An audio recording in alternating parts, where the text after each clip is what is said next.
be kind enough to place your appearances on the record? Morning, Your Honor. Alexander Vinson and Gregory Grant for Defendant Maximus, Inc. Okay. Good morning, Your Honor. Pat McKevitt for Defendant FMS, and with me are my colleagues from out of state, Brian Shardle and Kirsten Smith. Okay, great, thanks. Morning, Your Honor. Welcome to Prince George's County. Thank you, Your Honor. Matthew Skipper on behalf of the plaintiff, Mr. Johnson, who's present. I apologize for running a few minutes late here. I had to take care of a phone call with the TRO, so that took me a little bit. Seems like Mr. Young, every morning I walk in, I'm telling him that I'm running late because I'm talking to the lawyers on the phone. Let me hear from you, your motion to dismiss. I have read it, so there's going to be times, folks, that I'll be candid with you. I'm going to say some pointed questions. But tell me why I should dismiss this matter. Your Honor, I guess we have two motions to dismiss. I represent Maximus, so we can go with Maximus first. Yeah, both of you, yeah. Well, look, last time we go back and forth, yeah. Last time we were before you, Your Honor, you said you mentioned something about measuring twice and cutting once. Mr. Johnson has had 10 times to measure. It's now time to cut this case. Judge Grimm's opinion in Johnson 10 laid out for you the full procedural history of how he's been trying to dodge the student loan debt, suing the same people, suing the same companies, and bringing the same claims in 10 separate cases. And that's what we have here. He has chosen to stand on a Second Amendment complaint. He hasn't further amended it. You should hold him to that. You shouldn't allow him to supplement through his affidavit or anything else. He should be held to account for what he has pleaded in his Second Amendment complaint. And if you look through it, and I can walk through all the counts with you, I've read every one of them, to one degree or another, goes back to the allegations in paragraphs 9 and 10, which ultimately go to the validity of the purported settlement from 2012. He's already litigated that. He's not allowed to redo it again. So every one of these claims is barred by collateral estoppel, and that's principally why this case should be dismissed. Now, there are other defects in pleading several of the counts if we have to get there. Well, collateral estoppel is your A premise, so to speak. Absolutely. Yeah. You have others, I know. And, yes. And you put them in. I recognize that. Right. Right. All right. Thank you. What do you want to tell me? I'm sorry, I pointed the wrong No, way. that's okay. Brian Shardle, Your Honor, on behalf of FMS. Let me begin by saying that I think we need to be professional here and civil to one another. But I gotta admit, Your Honor, that there are few cases that really get under my skin, and this happens to be one of them. And I'm going to call it like I see it, Your Honor. As counsel here has noted, Mr. Johnson has been attempting to dodge this loan for years. Realizing that he's near the end of the rope, he sought to amend the complaint once. He sought to amend the complaint twice to attempt dismissal of this case, to avoid dismissal of the case. The reality is that he can't change the ultimate issue here, though. And all of these claims tie back to whether or not this debt is owed or somehow he's avoided it through this trick that he tried to engage in. And the court has already found that the debt is owed. Watch that. That's important stuff. Okay. That ruling is going to be binding here. He's collaterally estopped. And I would add, Your Honor, there's other allegations that continue to be made here that I hope we don't get to. I hope the court focuses on this issue of collateral estoppel for all the reasons we've set forth in our brief. But there are allegations that are also made in this complaint that I want to talk more about if we get to this motion to deem him a vexatious litigant that are just patently false. Well, I think I have to deal with the first motion. I agree. On the table. I agree. I didn't say it earlier, but I apologize. You all were ready to argue those motions in September. That's I right. wasn't. But I know Mr. Skipper's representing Mr. Johnson in this. He's been in front of me a number of times. But my dockets are not the easiest to get through. My days are not. I mean, they're like I'm practicing law again. I mean, the sea of waves coming in. I mean, today is my administrative day, which is today that I, for lack of a better word, try to clear the desk, clear up things, talk with the clerks, try to do things differently. And I apologize for that. That's the judge you got. I'm sorry. Not the best. So I apologize for that. I know you were ready. Right. Well, we're here today, Your Honor, and we're prepared to move forward.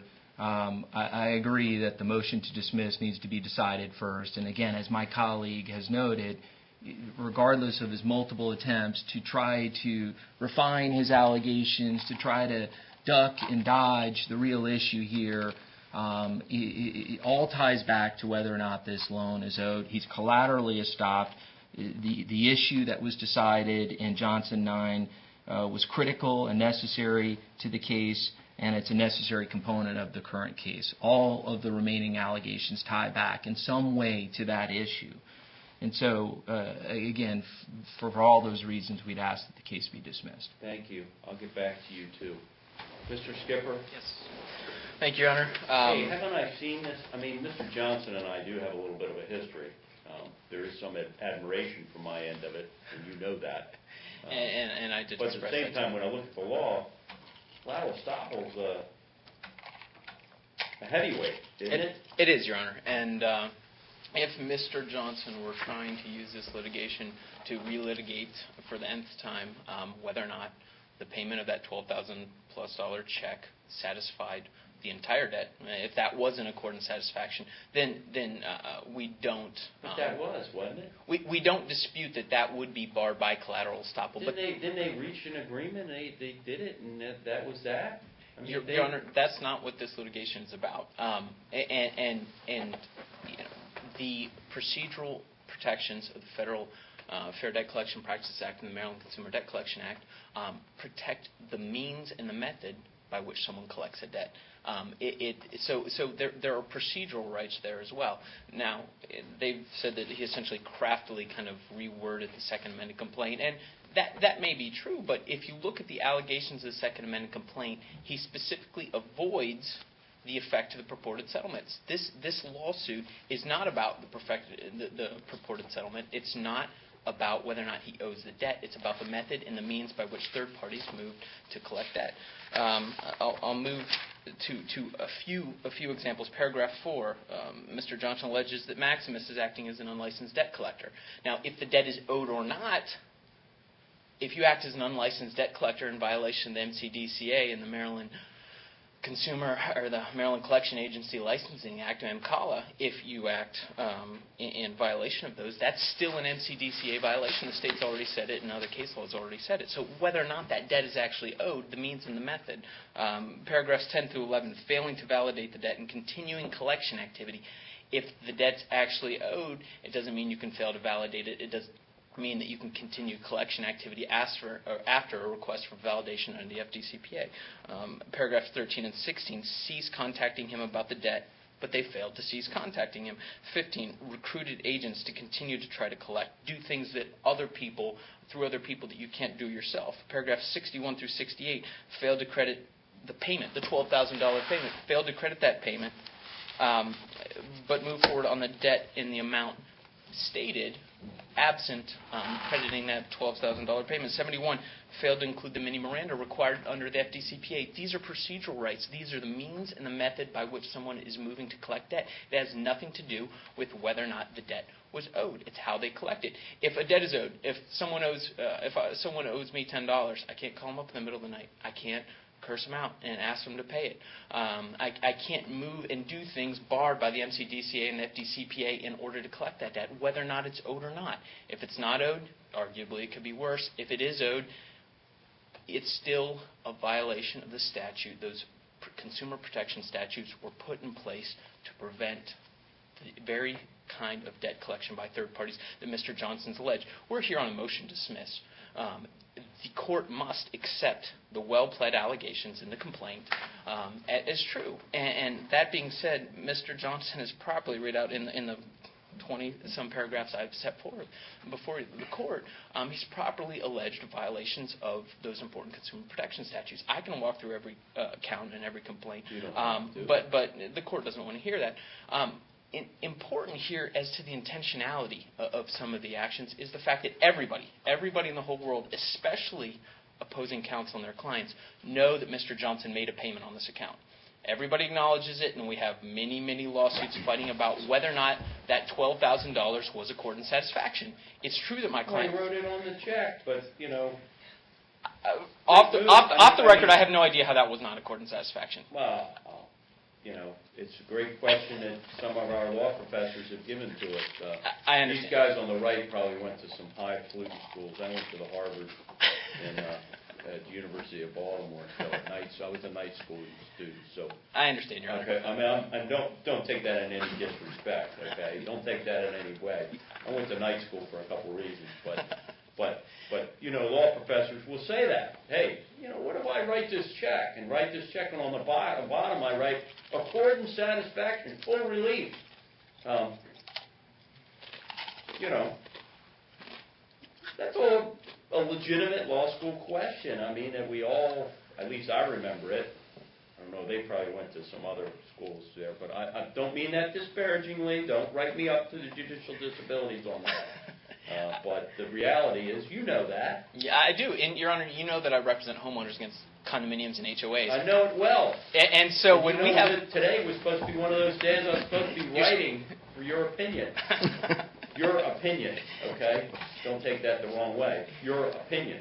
So, but the bottom line is... Your Honor, getting back to the point... Yeah, get back to the point. Yeah, I'm sorry, we digressed. My point was, everyone in the world knows that Mr. Johnson made that payment. And there's no dispute that he made the payment. The dispute in all the prior litigation was whether or not it acted as accord and satisfaction. The court has come down and said, no, it did not. And my client understands that that is the ruling of the court. But the idea that everyone knew about that payment, but yet it was not credited by Maximus and FMS is a huge issue. The demands for payment were in the full amount. And that's one example of intentionality that gets towards some of the causes of action that require intentionality, including the Fair Credit Reporting Act. So, you know, this case is not about whether or not he owes the money. It's not about the purported settlement. It's not about accord and satisfaction. This case is about the means and method by which third parties attempted to collect debt against Mr. Johnson. And the allegations, I mean, truthfully, if I had drafted them, they would have looked very similar to how they looked when he drafted them. Let's be honest with you. This man is brilliant. The court, my point of view. The court understands that while I entered the case after the second amended complaint was filed, at the same time the allegations are properly laid out. They're properly pled. I don't think there's any disagreement with that. They may not believe that they're true. They may take issue with the other litigation. And I do understand that. I do understand that there is a degree of fatigue on this issue, but that is not the same as this. This is about the means and method of collecting debt. And there are many, many times where someone may owe a legitimate debt, but a third party violates the FDCPA, violates the MCDCA because of the way in which they move to collect it. That is what this case is about. We ask the court to review those paragraphs set forth. They're properly put. In conclusion, it's not about the purported settlement, but instead about the method of collection. The plaintiff has properly pled intent and malice sufficient to give rise to Fair Credit Reporting Act liability. This is a motion to dismiss, and all the properly pled counts have to be accepted as true by this court at this very early initial stage. Lastly, should the court find any of the allegations lacking, Mr. Johnson would ask, because we're in the early stages, for leave to amend. Thank you, Your Honor. Somebody wanted to stand up. I'll let him respond. But I want to clarify the record on this issue, and with all due respect, Your Honor, I don't see Mr. Johnson as being brilliant. Clever, perhaps, but he's brilliant when you have the opportunity to sit back. He's clever when you're on your side. We may have different. Well, Your Honor, and I don't mean that either way. I don't mean that in a bad way. I mean that in an observational way. Well, I understand what happened here. He tried to trick and hoodwink. It didn't work. There was a check that was sent in. What my colleague over here representing Mr. Johnson fails to note to the court is that the payment that was made actually was returned. Apparently it wasn't deposited into the same account, but Mr. Johnson got the money back. There's no issue about any payment that needs to be credited to the debt or the account here. The amount that was being sought is, in fact, what is owed. And another issue, and again, I don't want to go too far because I understand that it's the motion to dismiss we're talking about, but these new allegations that he continues to focus on, they are patently false. Understand what my client did here. My client pulled Mr. Johnson's credit report, which they have the right to do because that's a permissible purpose to pull a credit report to collect an account, and they sent one letter. There's allegations that are made in the second amended complaint that my client credit reported his account. It's patently false. It's patently false. And again, this goes back to at the beginning here. I said that I very rarely get worked up about cases, but he's attempting to keep this complaint. Don't take it the wrong way. I'm sorry? I get worked up every day about cases. Justice is a hard thing to sometimes. Well, I understand, Your Honor. It's particularly frustrating and annoying when you try to keep a lawsuit alive based upon false accusations. And so there was no pulling or there was no credit reporting of the account. There was no attempt to collect the account at all after we received Mr. Johnson's letter. There was one letter sent, not a single phone call to Mr. Johnson. Not a single phone call to Mr. Johnson. Yet Mr. Johnson attempts to keep this lawsuit alive based upon allegations that after his letter was received, that my client continued to make collection attempts. Absolutely 100% false. My client sent one letter. After it sent the letter, it got Mr. Johnson's account, reached out to the DOE, to my client, to their client, and then the account got recalled. There was no credit reporting of the account. There was no attempt to collect the account at all after it received Mr. Johnson's letter. There was one letter that was sent to Mr. Johnson. And so, these shenanigans that are trying to be pulled on the court, to keep this case alive, and if Your Honor goes in that direction, what I would request strongly is that the discovery in this case be limited, and that we focus now on this motion to deem him a vexatious litigant, and then he be forced to post a bond, because if he's going to make my client spend the money to defend his case based upon false accusations, then I would ask that this court, in light of his history of this type of nonsense, that he be forced to post a bond. I don't think we need to get there, Your Honor. I haven't gotten to to that motion yet, but let's deal with this motion to dismiss. Do you want to be heard on anything else? Anybody else want to be heard on the motion to dismiss? Absolutely. I want to do the motion to dismiss first. Yeah, Your Honor, I just wanted to address a couple of the points that Mr. Skipper made. I mean, if you look at his count 4, Maryland Consumer Debt Collection Practices Act, he says, he alleges that we violated Section 14-2023. That says that the debt collector may not disclose or threaten to disclose information which affects a debtor's reputation for creditworthiness with knowledge that the information is false. Now, he can't satisfy that element of the statute without pleading the validity of the purported settlement. That's what was litigated just next door with Judge Alameen 2 years ago. He also alleges that we violated Section 14-2028. Well, what does that say? It says that a debt collector can't claim, attempt, or threaten to enforce a right with knowledge that the right does not exist.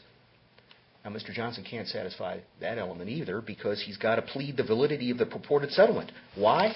Because the right at issue is the right to collect his delinquent student loan debt.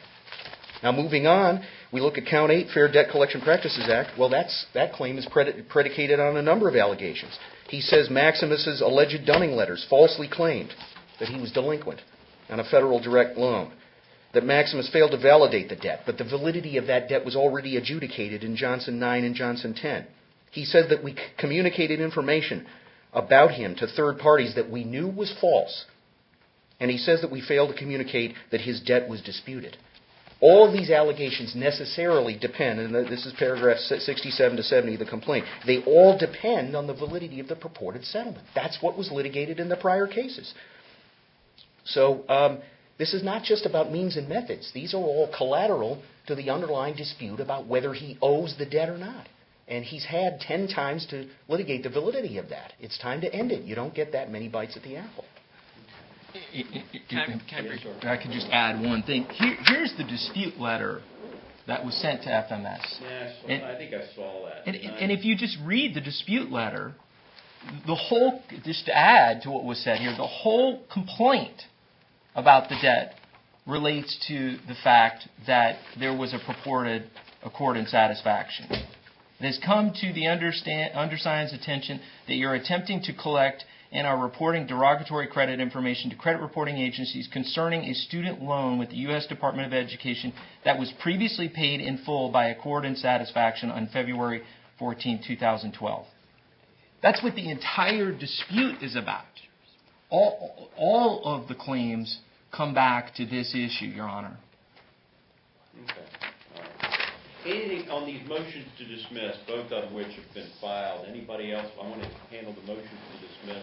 Can I be heard very briefly, Your Honor? Yeah, sure. Yeah. Go ahead. I just wanted to know procedurally. Well, you got two. Technically, you're trying to knock out, I think, 3 defendants, correct? Correct. There are certain counts that are asserted against Maximus. There are certain counts that are Right, asserted that's what I'm against saying. I want to FMS. deal with Right. everything. Right. Now, we think you can decide this on a motion to dismiss alone. I know that it was captioned as in the Well, it's alternative. captioned as both, and Yeah. I think that's what I'm looking at first. I'm really looking at a motion to dismiss. I am not looking at a motion for summary judgment. And we don't think you need to go there. Well, I don't think I can under Yeah. 2501, 2502. Those, I'm not sure I can go that route. But we think there is plenty enough in the record, both in the pleading itself and in the documents that he necessarily relies on, that you can consider and take judicial notice of. I understand that. You can decide it all that Well, way. my point right now is I'm asking anything else from your end. No, I think we're good, Your Honor. Okay, you sure? All you shaking your head. So yes, sir. Mr. Very Skipper, briefly, too. You don't usually get last word, but I'll give it to you. Very briefly, 2 points. I think there's a misunderstanding as the facts. My client has never received that $12,000 back. He paid it. It should have been a credit on his account. The Department of Education still has it. He's never received it back. I understand that Mr. Charles' understanding is the opposite of that, and I think that's a disputable fact. But I'll put that out there. As to some of the allegations as far as basically this attempt to kind of pull everything back to the purported settlement, whether or not Maximus has a license to collect debt in the state of Maryland has nothing to do with the purported settlement. That's one of the allegations. It's a crystal clear violation of MCDCA. And so... But shouldn't that all have been litigated prior? No, Maximus was not a defendant prior. So this is a new party, new defendant. There's nowhere in their motion where they show that the claims as to these defendants have been litigated. What they say is that other people that stood in our shoes have decided the accord and satisfaction issue, and that's true. That's true. But at the same time, those claims have never been brought against Maximus. There's no collateral estoppel as to that, Your Honor. Thank you. Thank you. Look, the court has read and considered these motions. Certainly have listened to counsel. There are many things that the court can say about this motion, but I'm satisfied that the motion should be granted. Number one, really, collateral estoppel is a big one. It's a huge one. I think that's probably the easiest way for the court to do it. But I'm going to invoke the Jim Salmon rule, Judge Jim Salmon rule, that when you want to dismiss something and you want to make sure you hit everything, you just say the words, because you don't want to get yourself in trouble. I could say a lot of different things, and the good folks in Annapolis would misconstrue them, or maybe not misconstrue them. But Judge Salmon was a chambermaid of mine and somebody who taught me a great deal about the law. So this is simple, and just think. Madam Clerk, motion to dismiss the second amended complaint as to all defendants are granted. I do that for all the reasons set forth in the motions by the parties. I'm persuaded that those are good reasons. We may question whether I should have spent more time in doing that, but quite frankly, I'm persuaded that all those reasons are good. For those reasons, the court will grant the motion to dismiss the second amended complaint. I will, Madam Clerk, eventually close the case statistically, but I have to hear a second motion with this. So you can indicate that I will close the case statistically today at the end of the day. It will be a docket entry to close it statistically. So let's talk about this motion for vexatious litigant. Well, Your Honor, and again, you heard some of my I don't summary. see these motions, to be candid with you. I've been the coordinating judge for 6 years. I can't think of when I've ever received a motion like this. And maybe my administrative judges picked it up, I don't know, but generally they would go through me. But I didn't have the time, nor does she have the time to stop and say, hey, Judge Adams, you ever received something like this before? Because in my almost 15 years, and I'm coming very closely to an anniversary, I have never seen one. I've heard of them, read them, read some opinions, unreported opinions, certainly with vexatious litigants. I've been in seminars with administrative judges and other where they've talked about this, but quite candidly, I've never been involved in this. I did do it, to be honest with you, when I was a lawyer. I filed a motion that made somebody. That's a different case. I bought a grievance to the Attorney Grievance Commission, which I had to disqualify myself because I was on the commission at the time for a complaint on myself. But that was found to be unsubstantiated against me. But the vexatious litigant did. I prevailed in that as a lawyer. But we don't see a lot of these, right? No, and hopefully you don't have the opportunity to see another one of these. Again, I don't think that there are many litigants like Mr. Johnson.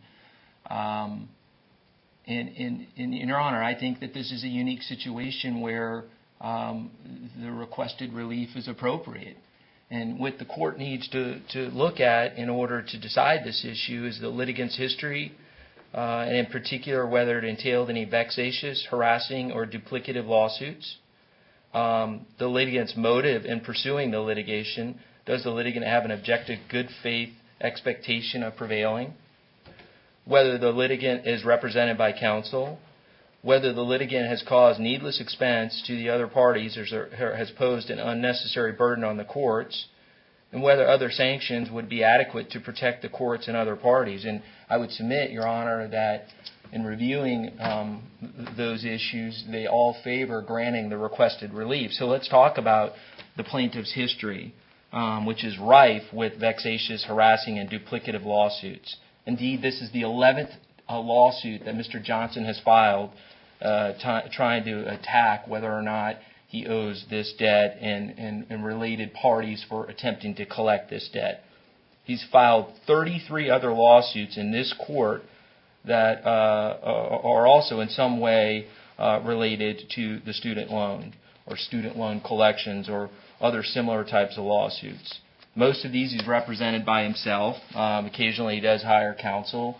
Counsel in this case was hired after the lawsuit was filed. He seems though he has a history of filing meritless lawsuits against nearly every individual and organization with whom he comes into contact with. He's been filing frivolous pleadings in this case and creating unnecessary expense. As you may recall, at the last hearing, Your Honor ruled on two motions. One, there was a motion in opposition to Pro Hoc Vice's request to be admitted in this case, Ms. Smith. There actually was an opposition to my Pro Hoc early on. The court decided that motion without a hearing, and my Pro Hoc was granted. But at the last hearing, the court had to decide the Pro Hoc request for Ms. Smith. The opposition to the Pro Hoc was completely baseless. It was based upon a complete misunderstanding of the rules. That's why ultimately counsel came into the case and withdrew the opposition. Of course, that opposition was withdrawn after my Pro Hoc was granted. But that was one issue the court decided. And then at the hearing, if you recall, there was a motion to strike my local counsel. And that was particularly upsetting for a couple reasons. Not only was the argument completely baseless, that somehow local counsel had a conflict because Mr. Johnson reached out to local counsel's firm administrator to inquire into representation. No representation was accepted or agreed upon. There was just an inquiry to local counsel's administrator. based upon that reach out, Mr. Johnson believed that somehow that created a conflict. I mean, that's frankly, Your Honor, and again, I hate to be rude, but that's an absurd argument. And that argument continued to be made even after the plaintiff was represented. And then we add, Your Honor, and this is where Mr. Johnson's behavior has become even more erratic over time. And we put this in our brief. Incredible to me, Your Honor, and this is why, forgive me, this is one of these cases that just gets underneath my skin. I just can't understand. It's just so unfair, improper to send an email to a lawyer that can't be deemed anything other than a veiled threat. I showed some pictures of your home. A picture of his home. Other pertinent information. Right? Yeah. Well, let's be telephone numbers and your right. Which was a veiled threat in an attempt to say, hey, I know who you are. I know where you live. I know where your family's at. And by the way, just FYI, so let's see how this case goes. Completely improper, completely improper. Which is now the position is that was a mistake. It was an error. He didn't mean to do that. I don't know how someone doesn't mean to send an email with a photo of someone's home. I don't understand how that can be deemed a mistake.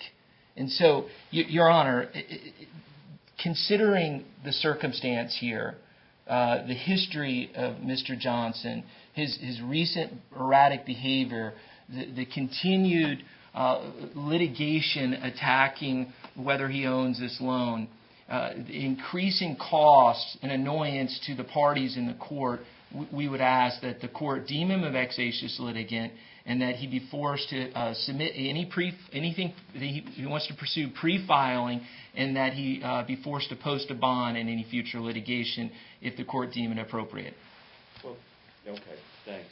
Mr. Skipper? Yeah, Your Honor. I think you all join in that motion, right? All of you are together, right? I don't believe Maximus joined that. Just you, right? Okay. Yes. No problem. Go ahead. Your Honor, briefly, the Prague Vice and the motion to disqualify those initial pleadings, there was a good faith dispute there. Now, as the Prague Vice, it's true that my client misinterpreted the law. Can you speak up a little yeah, bit? It is true. Remember I have that hearing. It is true that my client misinterpreted the law. When I got in, I fixed it. As to the motion to disqualify, he felt that because he had reached out that they should be disqualified. I understand Your Honor's ruling that information wasn't actually passed there and that did not establish a relationship, but that's not an entirely baseless position. There are instances in the law and examples where someone sits for a consultation or shares some sort of information, and even though the attorney-client privilege, even though the attorney-client relationship didn't attach, someone still conflicted out. So that was my client's position. They don't really point to anything that was filed in this case that's vexatious. They point to generally his kind of course of conduct. What they point to is the number of cases that have been filed with this. I understand that. The numbers of these, and I've had at least one, if not two, with him in the circuit court. I believe I had many more with him in the district court. Yeah. I don't know that for certain, but that's just, I've said things already in other cases where he's been in front of me. I understand that, Your Honor. As to the email, but it's all about this student loan. Yes. As to the email was a mistake. That was not a veiled threat. And look. Somebody sends me a picture. Me, just an individual, not as a judge, just as flat out Leo. Okay. That's a message. Hey, I know where you live, but and that's and I don't. And I may have they're in an adversarial situation. I understand that. I mean, even judges who get emails that say, I know where you live, that's seen as, that's immediately reportable by us to our security folks. We have It's flat out. You get it in your private email, you get it in your home. By the way, you know, I've had the police in my home because of a box that was sent. Your Honor, and you can read the front page of the Blue Blade News several years ago. I mean, they brought in every one of their little toys, and they had a great time playing with their toys. I mean, that's my view of what they did, because in the end, we were able to determine that it was very very innocent, but it wasn't sent by a client. It wasn't sent by a litigant. It was sent by somebody who was a buddy of mine who. Your Honor, you know, but the bottom line is we take these things in this day and age seriously. more seriously. We can use the 9/11 as a demarcation, but I think judges have used it all the way back to when Judge Quarterman in Hagerstown, you know, got the bomb thing. I mean, he got issues there, but yeah. But I mean, I send you a picture that I know where you live. Yeah. That's disconcerting, and it's entirely inappropriate. And the first thing I did when I got in this case is said, if that was a mistake, it was a bad mistake. If it wasn't, it was inappropriate. And my client is aware of that, and I've been firm with him. I mean, there's no one that's going to argue that sending veiled threats to opposing counsel is the right way to proceed in litigation. So in no way am I taking that position. What the position I am taking is that at the point that happened, he was not represented by counsel. There's good case law that says when counsel gets in, they essentially moot this issue. The vexatious litigant issue is often seen in a pro se, in a pro se environment where someone continues to file things and come. When I entered my appearance in this case, it's my position that mooted the vexatious litigant argument. As it relates to this matter, even more so, it could potentially bar my client from access to the courts with this constitutional issue. And so, you know, forcing a... we struggle with that. I might be able to figure that one out, but we all struggle with that one because the Constitution is something sacred as far as I'm concerned.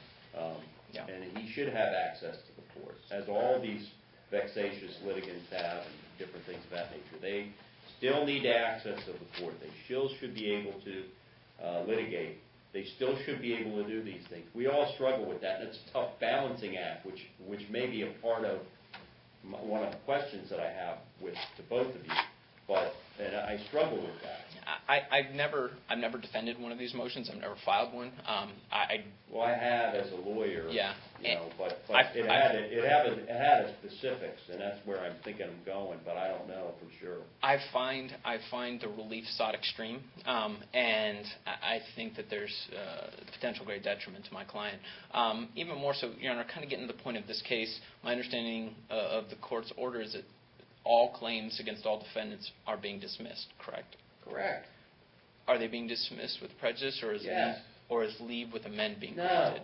There's no reason. We've been down this road a few times. Just clarifying. That's a great question. I appreciate it. That Mr. Skipper always asks the good questions, and he asks for merit. If I didn't mean it, I meant it. That's finality to it. I mean, it's with prejudice. So for practical purposes, what does the granting or denying of a vexatious litigant motion actually do if this matter? I can answer that. It prevents future litigation like this. And so that's what it does. Maybe it doesn't help in this particular situation because the matter is now dismissed with prejudice, but we prevent similar unnecessary, wasteful, and vexatious litigation like this.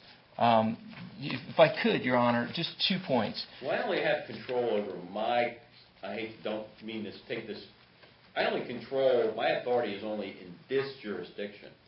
Sure. I only can control what happens in the Upper Marlboro courthouse. And I understand that your reach of authority is limited to this courthouse, and we'll have to deal with litigation in other courts if Mr. Johnson intends to pursue similar vexatious litigation in other courts. One point, this mistake that was made about sending the email with the photograph, was it a mistake when Mr. Johnson accused Mr. McKevitt, I'm sorry, how do you pronounce it? McKevitt. He alleged in a reply pleading, McKevitt is a criminal who has been convicted of fraud and violating various other Maryland state laws. That's what Mr. Johnson put in a reply brief that was filed in this court. I don't know, how can that be a mistake? It's not a mistake when you make an allegation. Maybe he was using the example of the Republican nominee, Donald Trump. Perhaps. I don't know where he got his information. Don't take that the wrong way, but, you know. Sure. I guess you could say anything, and some people might assume it to be true. My point is, Your Honor, that this is completely, false. I understand what you're saying.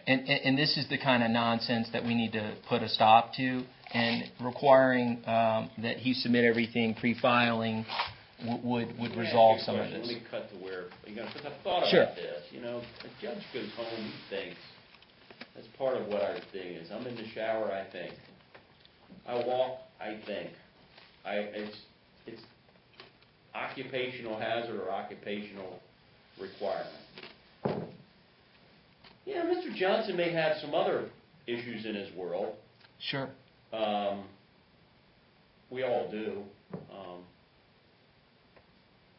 Maybe shouldn't I just limit this to anything regarding any student loan?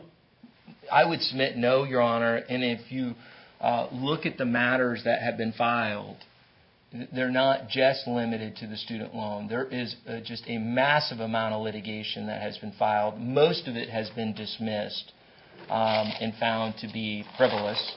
Not all of it, but most of it. And so I would submit, Your Honor, that requiring that he submit his lawsuit pre-filing and giving the court an opportunity to evaluate it. And it may be that the court finds that it's a close call. But it has the court.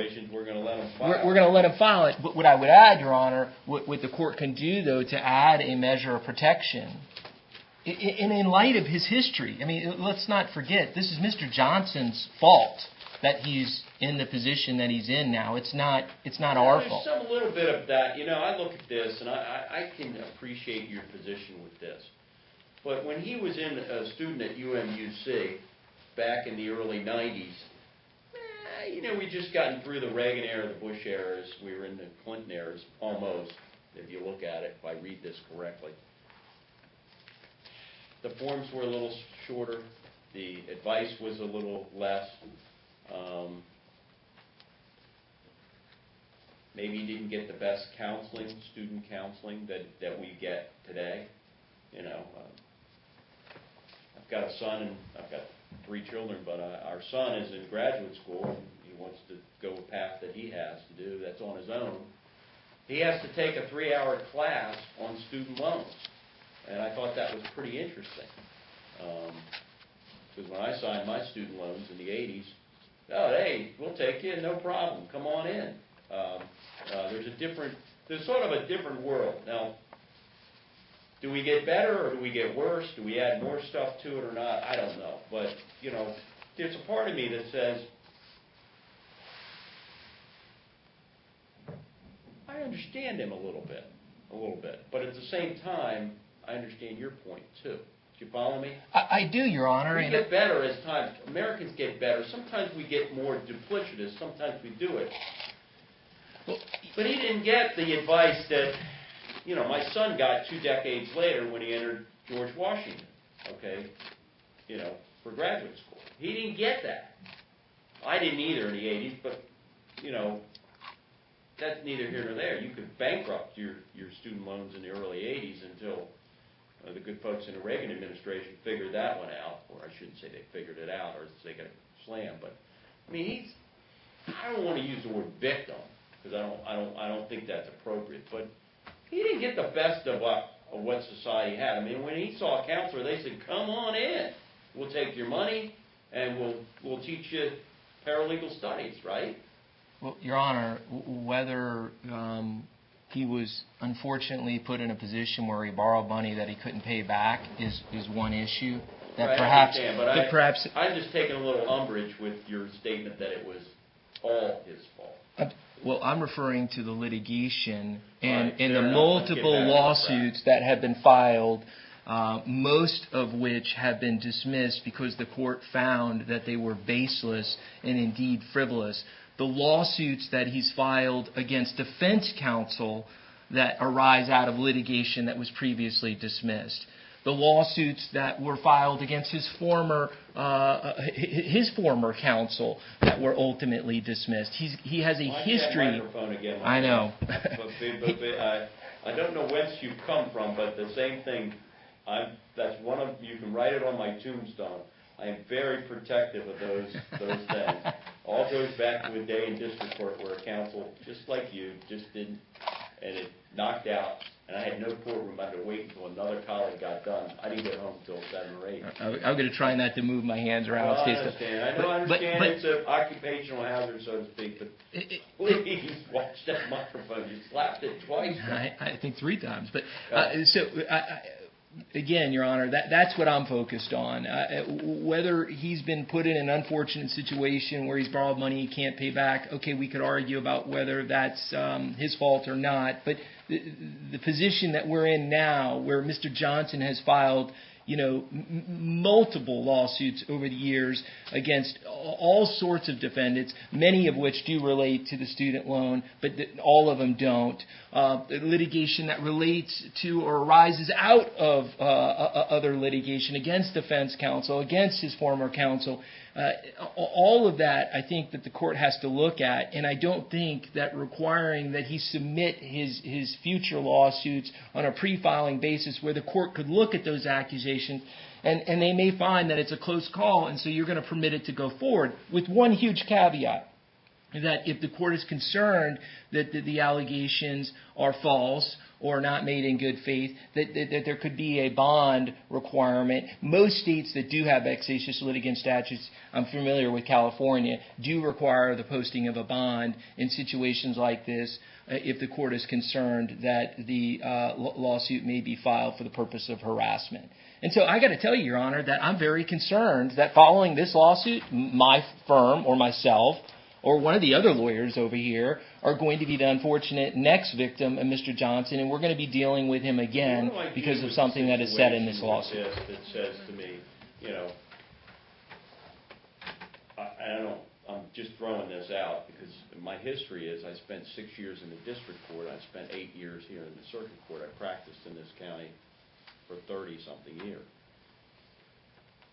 I don't know his personal relationship, and I don't pretend to. I'm just giving you an example. Let's just say a neighbor of his is being very difficult with him, saying threatening things, saying harassing things, blocking his driveway so he can't get out of it,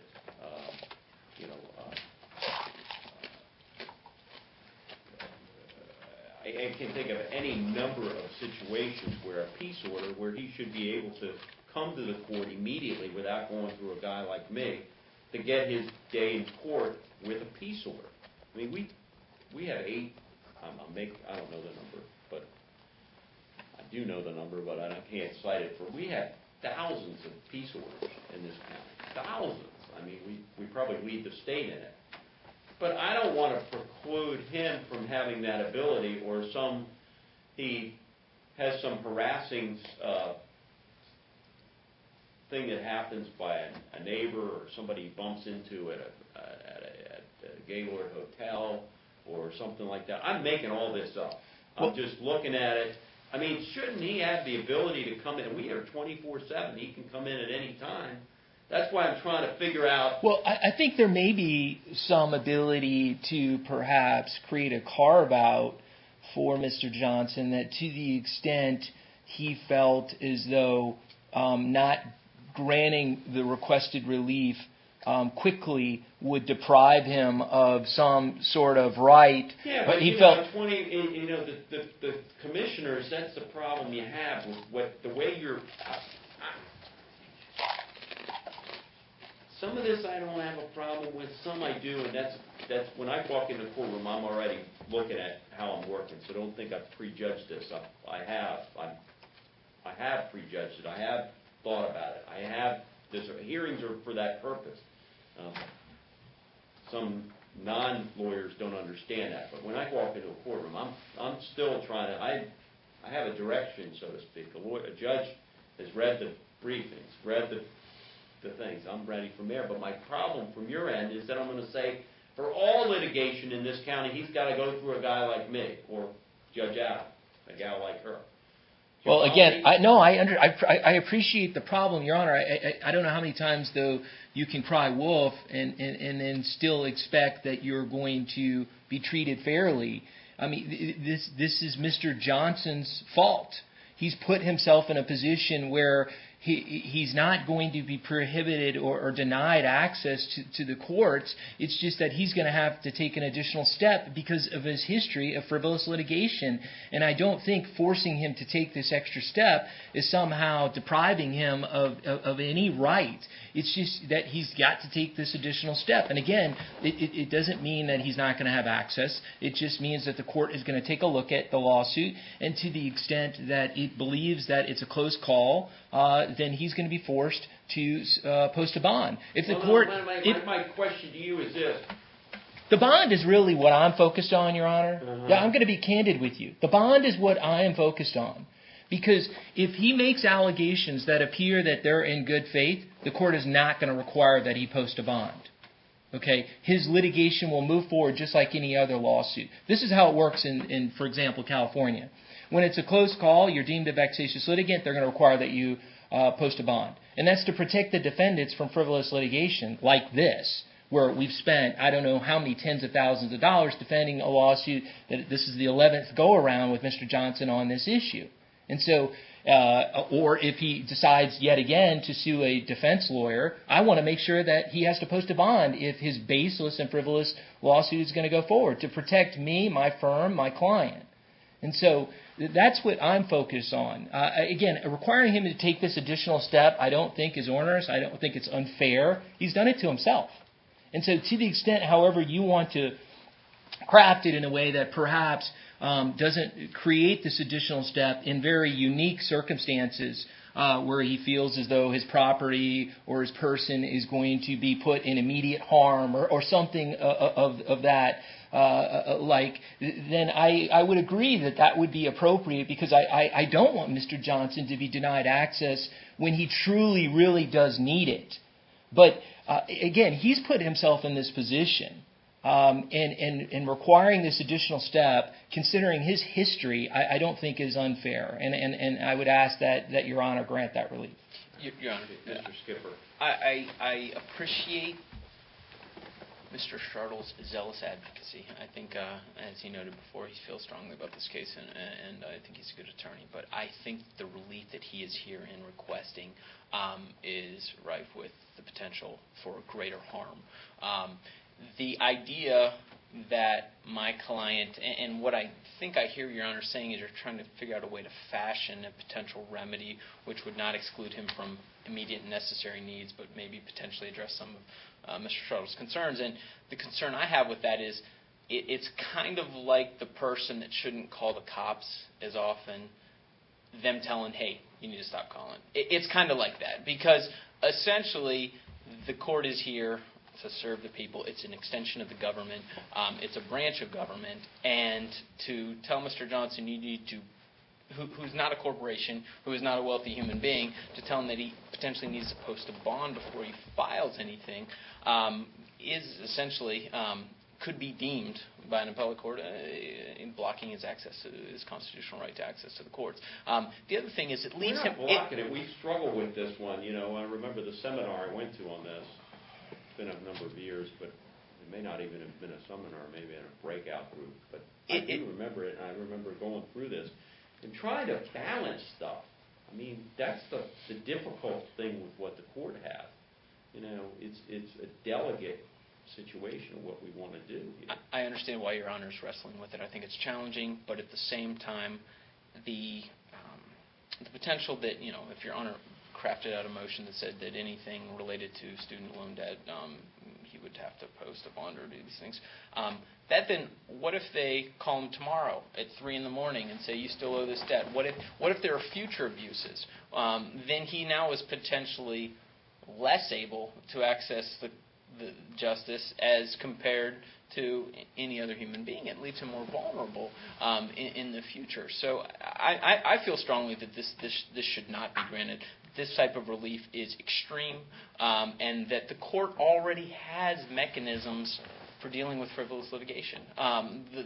There already is Rule 1341. There already are ways in They which... haven't asked for that. No, they haven't. But at the same time, there are ways in which... In fact, if I go back and my memory serves me correctly, at one point I warned him way back when, and I can't tell you when or where, but I can go back to the case because I didn't look it up, but I have a case with him way back in 2011 or 2012. I Where understand. I told him, hey, look, guy, that in the future you may be hit with sanctions because they're going to say you didn't do this in good faith. So I know that. I've had that history with him. I've warned him once on this myself. I don't know whether other judges did it. Judge Elamine could be... I understand. Maybe he did, maybe he didn't, I don't know. And it's true that at this early stage, no party has requested leave like that. I just use that as an example because essentially we're painting the picture of these massive corporations that are going to be victims of my client's vexatious litigation, which to me, I believe, in the balancing act that this court is forced to strike, essentially tilts towards greater harm to my client than the relief request is actually going to afford. So I think it should be denied, and I think it should be denied without an erring or any sort of conclusion or carve-out, which I believe the court is considering. For those reasons, Your Honor, I do believe that the vexatious litigant motion should be denied. Two quick points, Your Honor. Sure. We actually did ask for costs and attorney's fees, and so we would request an opportunity to submit our fee request to the court. So that has been done, Your Honor, just to clarify. Well, the way we generally have done these in the past, if you want to do that, I'll give you 10 days to file those if you want to do that. That's the route that you want to go. I think that's fair. Remember, you got the Code of Professional Responsibility on it, 1.5 of our code that you have to watch out for and look for. And I look to the United States District Court, their fee schedules and different things. They're not binding authority on me, but I've found them to be persuasive. Yes, Your Honor, and I understand the rule, and we will absolutely comply with the rule, and we'll submit our fee request. The other point is just really a response to a comment made. Again, if there's a future lawsuit that Mr. Johnson wants to file, and the nature of those allegations lead the court to believe that the lawsuit is in good faith, even if it is a lawsuit relating to collection in some way, then the court would, in that circumstance, not require the posting of a bond. And so I am not asking that the court require the posting of a bond in every single situation. There are certain lawsuits that I could imagine where it would be inappropriate because those claims and allegations would be made in good faith. The problem is that Mr. Johnson does not have a history of filing such lawsuits. Instead, he's got a history of filing baseless and frivolous litigation. And assuming that he's going to continue and behave in that manner, then what we're asking here will provide some relief for the defendants that are the unfortunate victims of his unfair and false attacks. And so in those situations, the court would evaluate the claims, and they would find that they are unlikely going to prevail, and that they are perhaps being made for the purpose of harassment, and require that he post a bond in order to proceed. That's all that we're asking. And again, Mr. Johnson's done this to himself. He's got no one to blame but himself. Your Honor, can I be here very briefly, not on the vexatious litigant issue, but the issue of costs? There is good case law under Rule 11 in the federal courts that says that after a motion for summary judgment or a motion to dismiss is granted, a party cannot move because at that point the relief that they've requested has already been granted. I don't believe... In their motion to dismiss, they generally ask for costs and fees, which is what every defense attorney does and what we all do. We ask for everything. But there has been no separate motion filed under Rule 1341. I don't believe they should now, at this point, be allowed to petition the court. If he does or he does not, I don't know where I'm getting it. But it's nothing. I mean, they did ask for costs. I saw that at some point. But they haven't been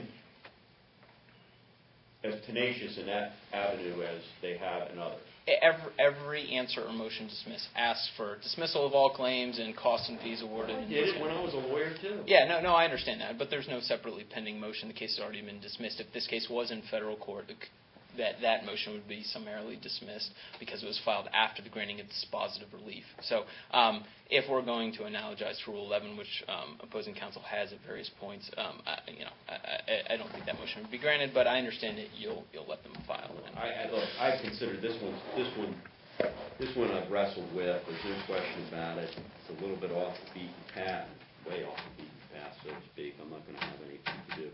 But I think what's very interesting in this case is Mr. Johnson, as I have said, I have no problem saying that we've lost him as a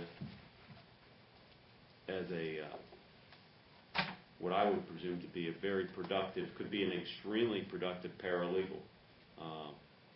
We've lost him from a societal standpoint for different things. He has tremendous talent that I've seen and exhibited to me as a paralegal or a litigant. From that end, he's by far, in my estimation, of 31 years as a lawyer, almost 15 as a judge, by far. Judges shouldn't rank, but in this case, I think it's appropriate to say, because he's certainly, in my estimation, probably the best self-represented litigant from a brilliant standpoint that I've seen. He is very bright. His pleadings are impeccable. I mean, he writes better than most lawyers. His cites are on point. This man we've lost him. And from a societal standpoint, I think that's a tragedy. But from the same other standpoint, I have looked at this case many times. It's very clear, when you read the case that the unreported decision, and I can't use it as a thing, but it synopsizes him so succinctly in this, and the United States District Court for the District of Columbia summarized his background very well. Johnson was indicted for larceny and burglary on February 16, 1993, given a suspended sentence on April 21, 1993. That same year, he enrolled at the University of Maryland University College, which we all call UMUC. He obtained federally guaranteed loans, including federal family educational loans for the fall 1993, spring 94, fall 94, spring 95, spring 96 semesters. The loan application form did not ask him about his criminal history, and he did not tell. While enrolled, he took several courses offered by the UMUC's paralegal studies program. On April 29, 1996, Johnson withdrew from UMUC because he was incarcerated, this time for forgery. In 2004, after his release from prison, Johnson consolidated his loans under the William D. Ford Federal Direct Loan Program. There are so many cases where he's filed lawsuits against individuals and corporations relative to these student loans. We can quibble on the numbers, but I do certainly find that the plaintiff has filed 11 lawsuits against student loan servicers in connection with his federally consolidated student loans, the majority of which have been dismissed. Plaintiff has filed at least 33 other lawsuits in Prince George's County courts, both the district and the circuit court, that are unrelated to his student loan debt, the majority of which have been dismissed. In almost all of these occasions, plaintiff has acted in a pro se or self-represented litigant. Recently, in this case, he's been represented by Mr. Skipper. I do think that his litigation reflects vexation, harassment, and mostly duplicate lawsuits. And in this case, this is a duplicate. He stepped over the line a little bit, and a lot over the line in my book, in this case, which has caused needless expense to other parties and posed an unnecessarily burden to the courts and their personnel. I base this on the pleadings that counsel listed in the proposed order. No other sanctions would be adequate to protect the courts. and other parties in this regard. I am going to fashion the order in a different way than it's proposed by counsel. Mr. Johnson, and I'm directing you, you are, as I have said, I stand by my words, you are brilliant. But sometimes, whatever wrong may have been accumulated to you by the lack of knowledge that you were given at UMUC, should not be a reason to continue filing these lawsuits against them. I certainly recognize this. I see these things. But I am going to declare you a vexatious litigant. Further ordered that Mr. Johnson is hereby declared a vexatious litigant. Further ordered, and I've fathomed this in a way so that I can allow him to have his abilities that the Maryland General Assembly has given to him relative to peace orders and domestic violence actions. Leaving that aside, those are emergency proceedings that he is permitted to file. There's no question in my mind. I'm not taking that away from any person, and nor should I. But at the same time, you're ordered that the clerk shall not accept for filing any civil action, excluding any request for peace order or domestic violence action, unless he first obtains leave of the court to do so from the administrative judge, whereas you said acting administrative judge. In our situation, we use a civil coordinating judge, and consider a bond for the filing of the lawsuit. I have fathomed this in a way that I believe that he can have his abilities to do certain things. I have no problem being the person to be the gatekeeper, so to speak, for Mr. Johnson. Other administrative judges may not. I don't know how long I'll be on this court. Mr. Johnson, that's side here from there and there. Because I signed this order, the first thing that's going to happen is there's any administrative judge, either in the district court or in the circuit court, is going to pick up the phone and say, hey, Leo, what's up with this? Okay? So I'm going to be around for a little bit. I don't know how much longer. You are an absolutely brilliant individual. But at times, you may have been harmed and you may not have been harmed. I think I've outlined the things that I think society didn't serve you in the best way. That's my thoughts. Doesn't have anything to do with this case. It's just me looking back on it. It's me to have you to recognize somebody that wears a robe, understands it, but at the same time, I have to balance everything. And I have to balance this because one of the great things judges do is whether a person is rich, poor, wealthy, or anything in the world, time is very valuable. Money is very valuable.